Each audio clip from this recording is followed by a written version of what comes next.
Hi, I'm Haley of guavacolorworks, recording from the Atlanta area. You can find me on Instagram and Ravelry as @guavacolorworks. Welcome to the 4th episode of the Fruit and Fiber podcast. If you're a new viewer, welcome to the podcast. And if you're a returning viewer, thank you so much for your continued support. This is just a podcast where I basically share the projects that I'm working on and just talk about fun life stuff. So thank you so much for taking time out of your day to hang out with me. Please feel free to engage in the conversation, tell me the things that you're working on and the fun stuff that's going on for you guys as well. Awesome.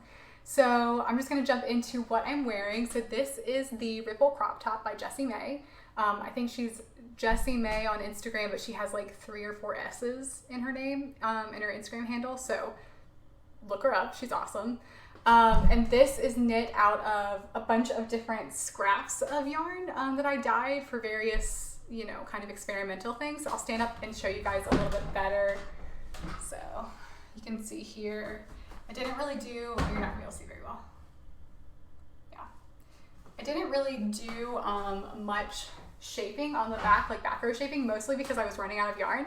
But you can see that I used like a kind of soft brown color for the main contrast, and then I did blocked stripes, like color blocked stripes.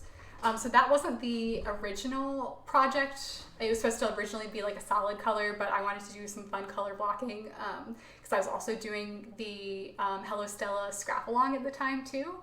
So during the circular part, when you're just knitting, because it's knit bottom up, I was doing the circular knitting part, that was like going super easy, just alternating skeins. And then when I had to separate for the sleeves, or separate for the top rather, it got a lot harder to keep up with all the color blocking, especially since there were so many ends, and I was also trying to alternate skeins on the brown portion as well.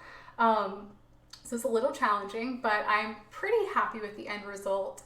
It is a little bit big on me.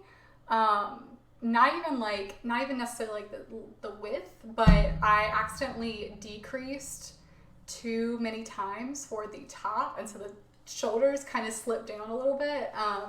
So that's less than ideal, but I still enjoy it. I'm still wearing it, especially it's great right now with the weather being kind of cold, so I can kind of layer it underneath a jacket or throw a scarf over the top of it, and it still looks really nice. So yeah, I also don't know if I would knit another DK weight short sleeve shirt. I have my minaret crop, which is a fingering weight, which I love, and I think that's perfect for being short sleeves, but like I don't think that I'm gonna wear this in the summer.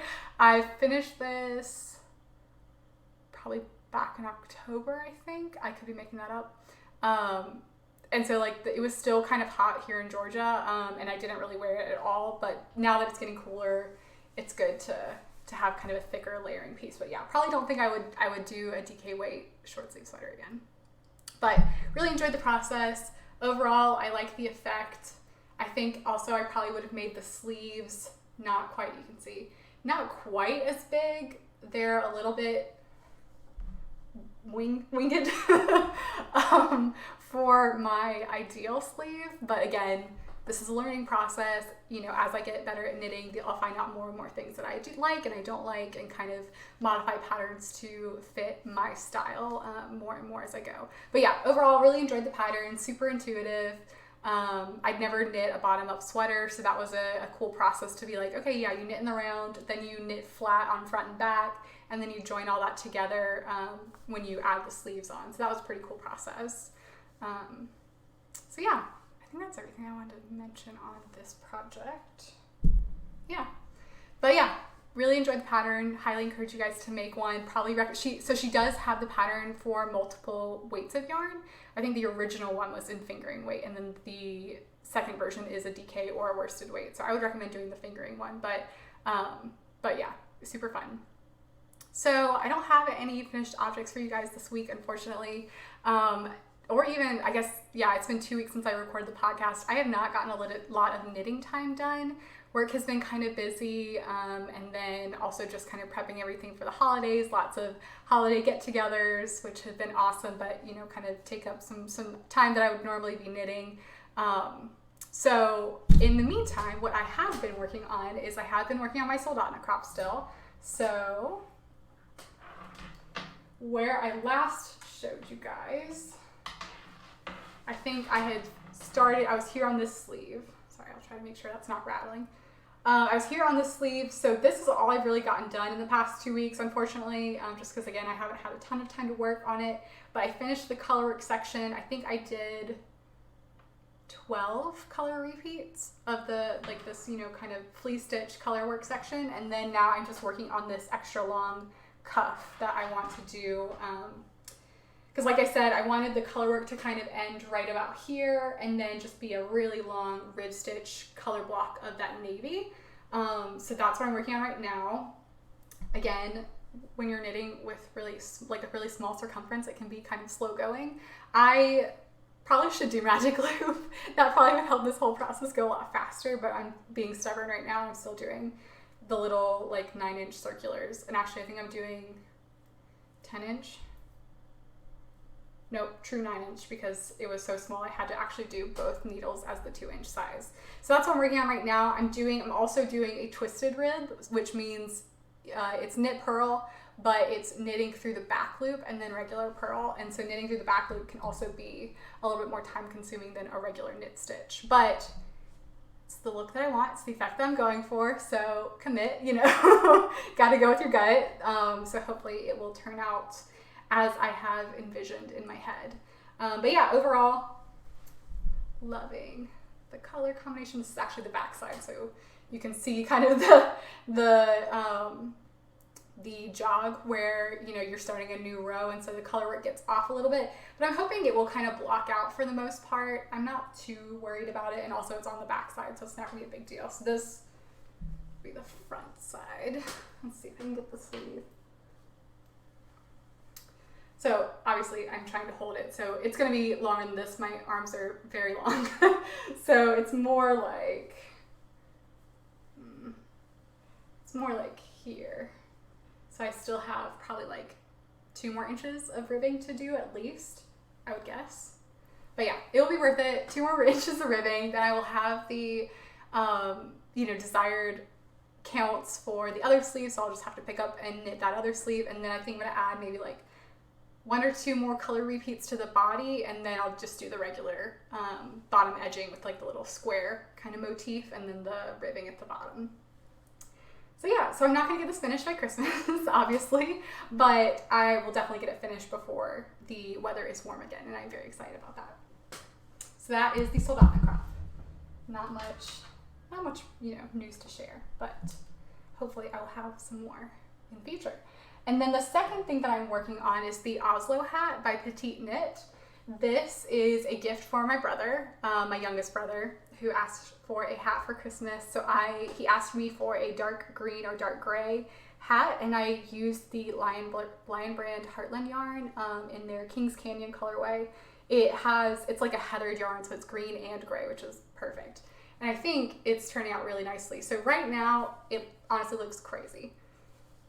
So I'll show you.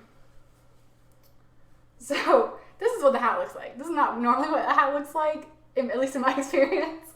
So what it has you do is you knit. So this is actually inside out, technically. This is technically the wrong side based on how you started. So you actually knit regular stockinette, all knit stitch for 23 centimeters, which I think is 9-ish inches.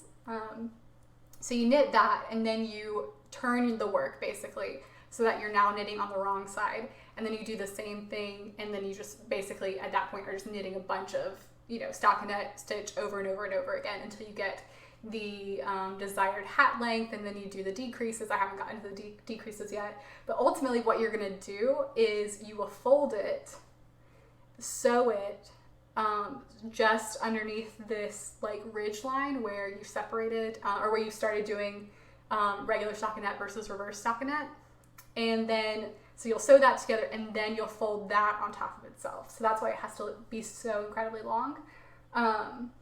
And then once you do that, you'll have a super cute beanie at the end.